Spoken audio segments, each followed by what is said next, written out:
menjalankan aktivitas sehari-hari, teman-teman sadar nggak bahwa kita sebagai manusia sangat memakan listrik?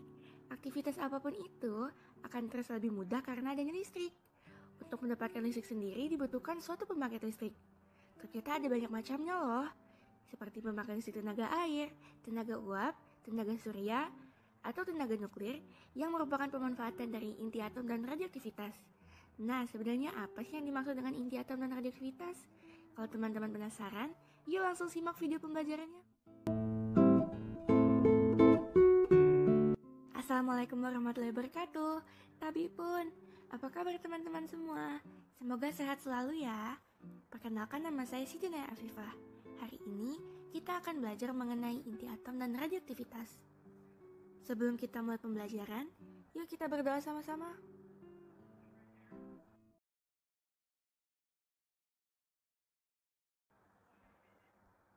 Inti atom. Inti atom tersusun atas proton yang bermuatan positif dan neutron yang tidak bermuatan. Proton adalah partikel yang berkontribusi pada muatan positif atom, yang ditemukan oleh Rutherford. Neutron adalah partikel penyusun inti atom yang tidak bermuatan. Neutron ditemukan oleh James Chadwick. Lalu terdapat elektron. Elektron adalah partikel penyusun bagian luar atom yang bermuatan negatif. Elektron ditemukan oleh J.J. Thomson. Di luar nukleus, terdapat bagian lain yang jauh lebih besar yang berisi elektron. Inti atom atau nukleon adalah bagian dari penyusun atom yang terletak di tengah atom dan merupakan konsentrasi massa dari keseluruhan atom. Inti atom tersusun atas partikel subatomik neutron dan juga proton, di mana mengakibatkan inti bermuatan positif. Tertera di keterangan bahwa X sama dengan jenis unsur, Z sama dengan nomor atom atau jumlah proton, A sama dengan nomor massa, dan N sama dengan jumlah neutron yang merupakan A-Z. Terdapat macam dua nuklida atau unsur. Yang pertama adalah nuklida stabil, yaitu nuklida yang memiliki A dan Z tetap, tidak berubah. Yang kedua adalah radionuklida, yaitu nuklida yang memiliki A dan Z yang dapat berubah. Nuklida ini tidak stabil dan spontan menurun menjadi nuklida lainnya. Radionuklida memiliki 3 jenis. Adanya gaya yang mampu menahan gaya tolak disebut dengan gaya ikat inti atom. Gaya ikat inti ini yang kemudian menimbulkan energi ikat inti. Secara definisi, energi ikat inti adalah energi yang mengikat partikel subatomik tetap pada inti atom. Gaya ikat inti. Inti atom dipengaruhi oleh adanya 3 gaya. Gaya yang pertama adalah gaya elektrostatis, yaitu gaya tolak-menolak antar proton dengan proton. Yang kedua adalah gaya gravitasi, yaitu gaya tarik-menarik antar massa nukleon. Yang ketiga adalah gaya ikat inti, yaitu gaya yang mengikat antar nukleon. Besarnya gaya ikat inti lebih besar dibandingkan gaya elektrostatis dan gaya gravitasi. Interaksi antara gaya elektrostatis dan gaya gravitasi saling mengabaikan atau meniadakan. Gaya ikat inti memiliki sifat yang sangat kuat, jangkauannya sangat pendek, tidak bergantung jenis nukleon, dan tidak bergantung pada muatan. Gaya ikat inti bersifat jenuh, yakni setiap nukleon hanya tarik-menarik dengan nukleon di sekitarnya. Juga bekerja pada jarak yang sangat dekat sampai dengan jarak diameter inti atom. Hubungan antara massa inti atom dengan energi ikat inti dapat dijelaskan dengan teori yang dikemukakan oleh Albert Einstein yang menyatakan hubungan antara massa dan energi. Nilai energi ikat inti dinyatakan oleh Newton sebagai energi ikat inti sama dengan alpha m dikali c kuadrat, di mana E sama dengan energi ikat inti atau joule, alpha m sama dengan defek massa atau perubahan massa kilo, dan C sama dengan kecepatan cahaya 3 dikali 108 meter per second. Jika massa atom menggunakan satuan SMA, maka satuan energi menggunakan eV dengan satuan joule dan eV sebagai berikut. E sama dengan alpha m dikali 931,5 MeV. Muncul dari massa yang hilang membentuk energi ikat, dibuktikan dengan mengukur massa atom secara langsung yang lebih kecil dari jumlah massa yang seharusnya dihasilkan proton dan neutron, yakni massa inti lebih besar dari M. Massa yang hilang disebut dengan defek massa atau alpha m. Besar defek massa dapat dihitung dengan alpha m sama dengan massa proton ditambah massa neutron dikurangi oleh massa inti. Alpha m sama dengan 2 mp ditambah A-Z Mn min m, di mana mp sama dengan massa proton dan mn sama dengan massa neutron, dan m adalah massa inti. Reaksi inti atom adalah proses yang terjadi di inti atom. Karena reaksi ini, inti atom mampu memancarkan zat radioaktif sehingga terbentuk suatu inti atom baru. Peristiwa-peristiwa perubahan inti menjadi inti baru ini dinamakan reaksi nuklir atau radioaktivitas. Dalam suatu reaksi inti, berlaku hukum kekekalan nomor atom, hukum kekekalan nomor massa, dan kekekalan massa energi. Terdapat dua reaksi. Yang pertama adalah reaksi fusi, yang merupakan reaksi nuklir yang melibatkan penggabungan inti-inti atom ringan menjadi inti yang lebih berat dengan melepaskan sejumlah energi. Termonuklir karena pada proses reaksi memerlukan suhu yang sangat tinggi.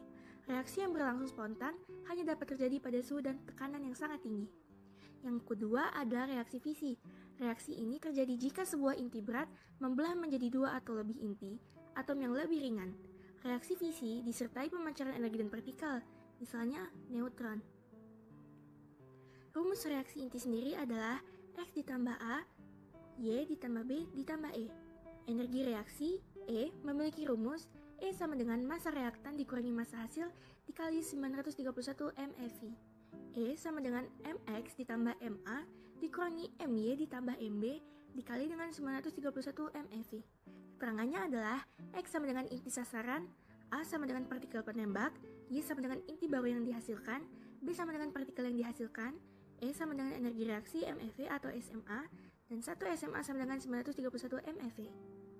E lebih besar dari 0 merupakan reaksi eksoterm yang melepas energi. Namun apabila E lebih kecil dari 0, merupakan reaksi endotherm yang menyerap energi. Sebelum kita beralih ke radioaktivitas, yuk kita bahas sama-sama contoh soal latihan yang telah tertera. Silahkan di pause terlebih dahulu teman-teman. Tahukah kamu, teman-teman pasti sering mendengar dong pernyataan bahwa atom merupakan partikel yang amat kecil dan terkesan tidak dapat dilihat langsung oleh mata. Tetapi meskipun begitu, massa sebuah atom bisa diukur loh menggunakan suatu alat bernama spektrometer. Cara kerjanya dengan mengiongkan atom, lalu dilewatkan dengan kecepatan tertentu pada daerah yang memiliki medan magnet. Seperti ini bentuk spektrometer itu. Nah, sekarang teman-teman tahu kan bahwa atom meskipun kecil tetap memiliki suatu alat pengukur yang bernama spektrometer.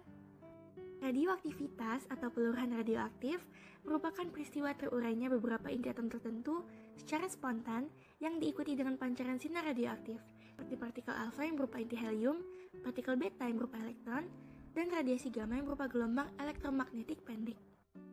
Inti atom yang tidak stabil selalu memancarkan secara spontan sinar radioaktif, sehingga mengakibatkan diperolehnya inti atom yang stabil. Unsur yang selalu memancarkan sinar radioaktif disebut dengan unsur isotop. Satuan SI untuk radioaktivitas adalah becquerel atau BQ, yang merupakan aktivitas sebuah radionuklida yang meluruh dengan laju rata-rata satu transisi nuklir spontan per second. Jadi, 1 BQ sama dengan 1 peluruhan per second. Satuan yang lama digunakan adalah Curie atau CI. Satuan radiasi ini merupakan satuan pengukuran yang digunakan untuk menyatakan aktivitas suatu radionuklida dan dosis radiasi ionisasi. Deret radioaktif. Deret radioaktif merupakan deret nuklida radioaktif. Suatu unsur radioaktif, isotop radioaktif, selalu meluruh hingga terbentuk unsur yang baru. Unsur yang terbentuk masih bersifat radioaktif, sehingga akan meluruh. Demikian akan terjadi sehingga akhirnya diperoleh hasil akhir terbentuk inti atom yang stabil. Dari hasil inti-inti yang terbentuk yang bersifat radioaktif sampai diperoleh inti atom yang stabil, serangkaian inti-inti atom yang terjadi memiliki nomor massa yang membentuk suatu deret. Karena dalam peluruhan radioaktif hanya pemancaran sinyal alfa yang menyebabkan terjadinya perubahan nomor massa inti, unsur radioaktif dalam peluruhannya dapat digolongkan dalam 4 macam deret. Isotop radioaktif yang mampu memancarkan sinar radioaktif yakni unsur dengan nomor massa besar lebih dari 200. Pemancaran sinar radioaktif dibedakan menjadi 3, yaitu sinar alfa, beta, dan gamma. Sinar alfa dan beta ditemukan oleh Ernest Rutherford, sedangkan sinar gamma ditemukan oleh Paul Ulrich Villard. Sinar alfa. Sinar alfa terdiri atas 2 proton dan 2 neutron. Daya ionisasi sinar alfa paling kuat daripada sinar beta dan sinar gamma. Sinar alfa memiliki daya tembus yang paling lemah di antara ketiga sinar radioaktif. Sinar ini dapat dibelokkan oleh medan listrik maupun medan magnet. Sinar beta. Sinar beta merupakan elektron berenergi tinggi yang berasal dari inti atom, mempunyai daya ionisasi yang lebih kecil dari sinar alfa. Sinar ini mempunyai daya tembus yang lebih besar daripada sinar alfa dan dapat dibelokkan oleh medan listrik maupun medan magnet. Yang terakhir adalah sinar gamma. Sinar gamma adalah radiasi gelombang elektromagnetik yang terpancar dari inti atom dengan energi yang sangat tinggi yang tidak memiliki massa maupun muatan. peluruhan sinar gamma tidak menyebabkan perubahan nomor atom maupun massa atom. Sinar ini memiliki daya ionisasi paling lemah dan mempunyai daya tembus yang paling kuat. Peluruhan radioaktif. Pemancaran sinar radioaktif akan menyebabkan terjadinya perubahan nukleon pada inti atom, sehingga inti atom akan berubah menjadi inti atom yang lainnya. Inti atom sebelum terjadi peluruhan disebut inti induk, dan inti atom yang terjadi setelah peluruhan disebut inti anak. Nah, ketiga sinar ini mengalami peluruhan loh. Yang pertama adalah peluruhan sinar alfa. Pada peluruhan sinar alfa, terjadi pembebasan energi. Energi ini akan menjadi energi kinetik partikel alfa dan inti anak. Inti anak yang dihasilkan memiliki energi ikat per nukleon, En, yang lebih tinggi daripada inti induk. Yang kedua, peluruhan sinar beta. Jika inti radioaktif memancarkan sinar beta, maka nomor massa inti tetap, tetapi nomor atom berubah. Tujuan peluruhan sinar beta agar perbandingan proton neutron dalam inti atom menjadi seimbang, sehingga tetap stabil. Dan yang terakhir adalah peluruhan sinar gamma. Suatu inti atom yang berada dalam keadaan tereksitasi dapat kembali ke keadaan dasar lebih stabil dengan memancarkan sinar gamma. Pemancaran sinar gamma biasanya disertai dengan pemancaran sinar alfa atau sinar beta. Peluruhan sinar gamma hanya mengurangi energi saja tanpa mengubah susunan inti. Dapat teman-teman lihat dari gambar yang telah tertera, dan mengenai bagaimana cara bersinarnya sinar alfa, sinar beta, dan sinar gamma. Aktivitas inti radioaktif. Inti radioaktif adalah inti atom yang tidak stabil, secara spontan memancarkan sinar radioaktif. Akibatnya, jumlah inti makin lama akan semakin berkurang atau meluruh. Aktivitas radioaktif dapat didefinisikan sebagai laju perubahan inti atom yang meluruh persatuan waktu. Aktivitas inti dipengaruhi oleh banyaknya inti atom radioaktif, tidak dipengaruhi oleh faktor luar seperti tekanan dan suhu. Dapat kita lihat rumus aktivitas inti radioaktif. R sama dengan lambda N, di mana lambda sama dengan 0,693 per T. Maka R sama dengan 0,693 per T N. Dengan keterangan R sama dengan aktivitas inti partikel atau detik, lambda sama dengan tetapan peluruhan, N sama dengan jumlah partikel, dan T sama dengan waktu paruh. Waktu paruh. Waktu paruh adalah waktu yang diperlukan oleh zat radioaktif untuk berkurang menjadi separuh dari jumlah semula. Dengan mengetahui waktu paruh, suatu unsur radioaktif dapat ditentukan jumlah unsur yang masih tersisa setelah selang waktu tertentu. Waktu paruh sendiri memiliki rumus T1/2 sama dengan 0,693 per lambda, di mana T1/2 sama dengan waktu paruh dalam satuan sekon, dan lambda sama dengan konstanta laju peluruhan. Nah teman-teman, yuk kita bahas contoh soal teori. Pada nomor 3, dalam reaksi inti harus memenuhi 1. Hukum kekekalan momentum, 2. Hukum kekekalan energi, 3. Hukum kekekalan nomor atom, 4. Hukum kekekalan nomor massa. Pernyataan yang benar adalah jawabannya adalah yang E ya, yang 1, 2, 3, dan 4. Kenapa bisa yang E? Karena dalam reaksi inti harus memenuhi semua hukum kekekalan momentum, kekekalan energi, kekekalan nomor atom, serta kekekalan nomor massa. Nomor 4, suatu partikel radioaktif diidentifikasi memiliki karakter berikut. 1. Dibelokkan ketika berada dalam medan magnet. 2. Memiliki daya tembus rendah. 3. Memiliki daya ionisasi. 4. Ditolak oleh benda bermuatan negatif. Partikel tersebut adalah B. Sinar beta. Karena dari ciri-ciri yang disebutkan sangat memenuhi ciri-ciri sinar beta ya. Nah itu dia teman-teman, contoh soal teorinya. Kalau teman-teman masih bingung kenapa jawabannya bisa E dan bisa B, teman-teman bisa kembali ke slide sebelumnya ya. Yang terakhir adalah pemanfaatan radioaktif dalam kehidupan sehari-hari. Yang pertama, dalam bidang industri, perunut radioisotop digunakan untuk pekerjaan mengukur lumpur pada proyek terowongan atau pelabuhan.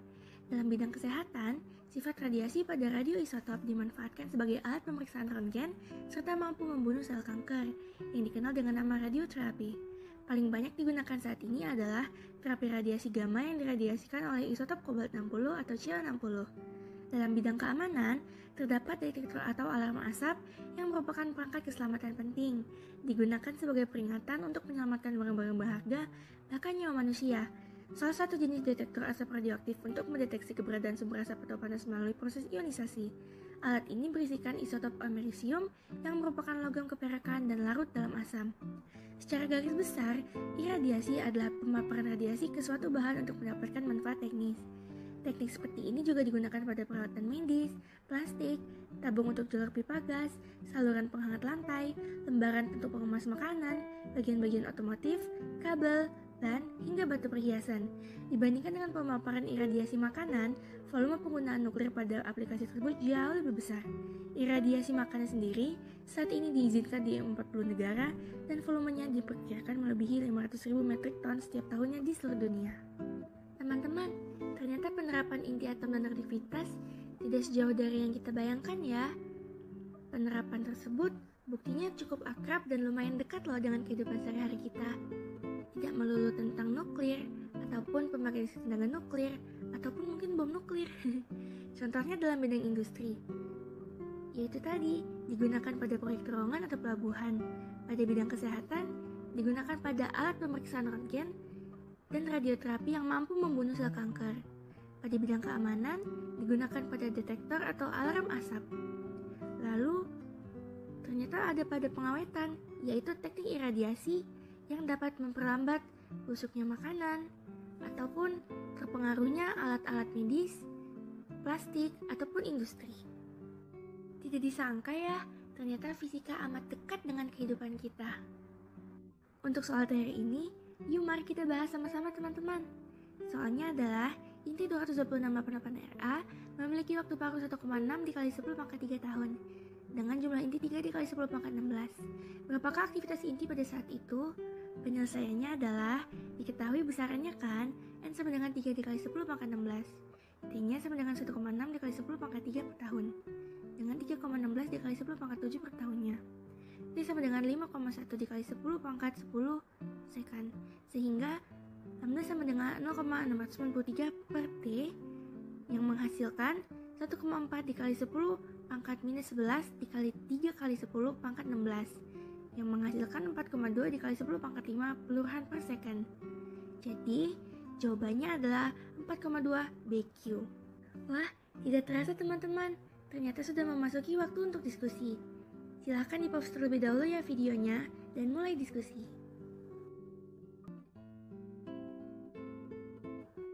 Teman-teman, bagaimana nih pendapatnya mengenai inti atom dan radioaktivitas? Tidak seasing namanya bukan? Maka dari itu, yuk jangan lupa belajar dan banyak baca bukunya ya, agar pengetahuan kita senantiasa bertambah. Saya Siti Naya Afifah, undur diri dari video pembelajaran ini. Saya ucapkan terima kasih banyak. Wassalamualaikum warahmatullahi wabarakatuh.